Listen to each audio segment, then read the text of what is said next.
Hello guys, welcome to our YouTube channel my Vidyalaya. मेरा नाम है विशाल शमनानी और आज बात करते हैं हम डेली एमसीक्यू की जो हमारी सीरीज चल रही थी उसके 25वें सेशन की। तो चलिए शुरुआत करते हैं। निम्न में से कौन सा भारत में निर्वनीकरण का प्रभाव नहीं है? डिफॉरेस्टेशन बोल सकते हैं जिसको। पर्वतीय क्षेत्रों में जल स्रोतों का सूखना, जैव विविधता की हानि, नगरीकरण या फिर मृदा अपरदन। तो इसका आंसर है नगरीकरण। भारत में वनों के ह्रास, निर्वनीकरण या डिफॉरेस्टेशन के मुख्य प्रभावों में पर्वतीय क्षेत्र में जल स्रोतों का सूखना, जैव विविधता की हानि तथा मृदा अपरदन के रूप में दिखाई देते हैं। अर्थात लगातार घटते वन क्षेत्र के कारण उपरोक्त प्रभाव स्पष्ट रूप से देखे जा सकते हैं, जबकि नगरीकरण के कारण तो वनों का ह्रास हुआ है।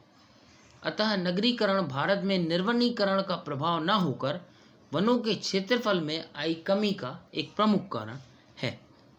अब चलते हैं अगले क्वेश्चन की ओर कि पर्यावरण सुरक्षा अधिनियम ईपीए को अन्य किस नाम से जाना जाता है? छाता विधान, छड़ी मुबारक, पर्यावरण विधान या फिर इको संरक्षा अधिनियम। तो इसका आंसर है फर्स्ट, छाता विधान।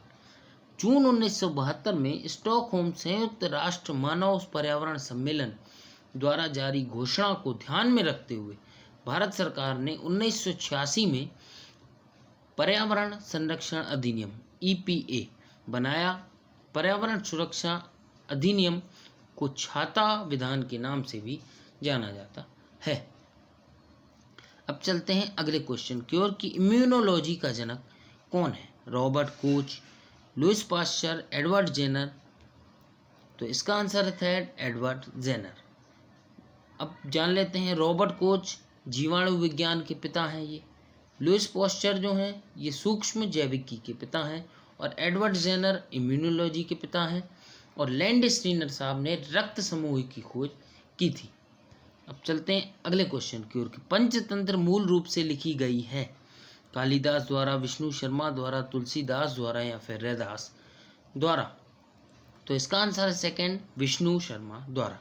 पंचतंत्र मूल रूप से पंडित विष्णु शर्मा द्वारा लिखी गई थी। संस्कृत नीति कथाओं में पंचतंत्र का पहला स्थान माना जाता है और इसकी रचना लगभग 3री शताब्दी ईसा पूर्व के आसपास मानी गई है। पंचतंत्र को 5 भागों में बांटा गया है और पंचतंत्र की कहानी में मनुष्य पात्रों के अलावा कई बार पशु पक्षियों को भी कथा का पात्र बनाया गया है। अब चलते हैं 245वें क्वेश्चन की ओर कि संस्कृत साहित्य का प्रादुर्भाव मतलब उसका उदय वो कहाँ से निकला है, किस वेद द्वारा हुआ? यजुर्वेद, अथर्ववेद, सामवेद या फिर ऋग्वेद। तो इसका आंसर है फोर्थ, ऋग्वेद। संस्कृत साहित्य का प्रादुर्भाव ऋग्वेद से हुआ है।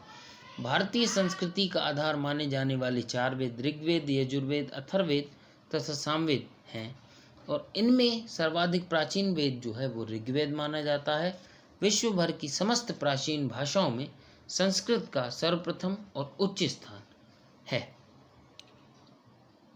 चलते हैं अगले क्वेश्चन की कि निम्न में से कौन सी सिंधु घाटी सभ्यता से संबंधित स्थल नहीं है? कालीबंगा, रोपड़, पाटलिपुत्र या फिर लोथल। तो इसका आंसर थर्ड, पाटलिपुत्र। विश्व की प्राचीन सभ्यता में शामिल हमारी सिंधु घाटी सभ्यता के प्रमुख स्थलों में कालीबंगन, रोपड़, लोथल, हड़प्पा, मोहनजोदाड़ो, आलमगीर, बनवाली, रंगपुर, चहुंदड़ो आदि शामिल है। लेकिन पाटलिपुत्र का संबंध सिंधु घाटी सभ्यता से नहीं है। पाटलिपुत्र वर्तमान में पटना बिहार की राजधानी के रूप में जाना जाता है। यह भारत का प्राचीन नगर है जो मौर्य, शुंग तथा गुप्त राजाओं की राजधानी रहा है। अब चलते हैं अगले क्वेश्चन की ओर कि स्वामी विवेकानंद ने शिकागो में आयोजित विश्व धर्म सम्मेलन में अपना भाषण कब दिया था? 1880, 1892, 1893 या फिर 1894। तो इसका आंसर थर्ड, 1893। स्वामी विवेकानंद ने अमेरिका के शिकागो में आयोजित विश्व धर्म सम्मेलन में अपना भाषण सितंबर 1893 में दिया। इस सम्मेलन में उन्होंने हिंदू धर्म और भारत की संस्कृति को इतने प्रभावशाली ढंग से श्रोताओं के सामने प्रस्तुत किया जिससे शीघ्र ही उनकी ख्याति संपूर्ण पाश्चात्य जगत में फैल गई। विवेकानंद जी का मूल नाम नरेंद्र दत्त था। उनका जन्म जनवरी 1863 में हुआ।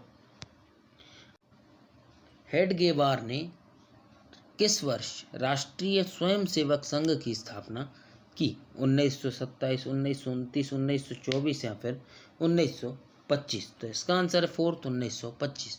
राष्ट्रीय स्वयंसेवक संघ एक हिंदू राष्ट्रवादी संगठन है जिसके सिद्धांत हिंदुत्व में निहित और उसी पर आधारित हैं। यह आरएसएस के नाम से अधिक प्रसिद्ध है। इसकी स्थापना सन 1925 में विजयादशमी के दिन डॉक्टर केशव हेडगेवार ने की थी। इनका पूरा नाम केशव राव बलिराम हेडगेवार है। उनका जन्म 1 अप्रैल 1889 में हुआ तथा मृत्यु 51 वर्ष की आयु में 21 जून 1940 को हुई।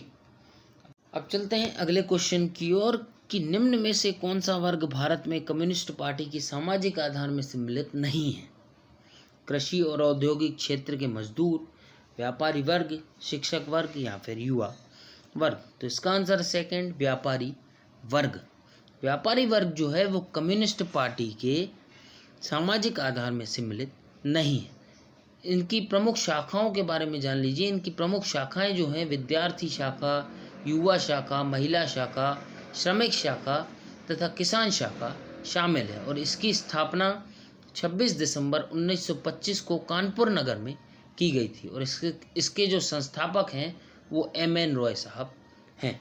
अब चलते हैं आज के आखिरी क्वेश्चन की ओर कि किस देश ने प्रथम 3D दूरदर्शन प्रसारण प्रायोगिक तौर पर प्रवृत्त किया था? यूके, चाइना, अमेरिका या फिर दक्षिण अफ्रीका? तो इसका आंसर है सेकंड, चाइना।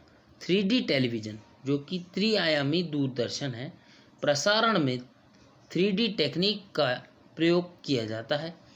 चीन ने प्रथम 3D दूरदर्शन प्रसारण प्रायोगिक तौर पर प्रवृत्त किया है। तो आज का वीडियो हम करते हैं यहीं समाप्त। वीडियो पसंद आए तो कृपया लाइक करें, शेयर करें और हमारे चैनल को सब्सक्राइब करना मत भूलिए। Thank you.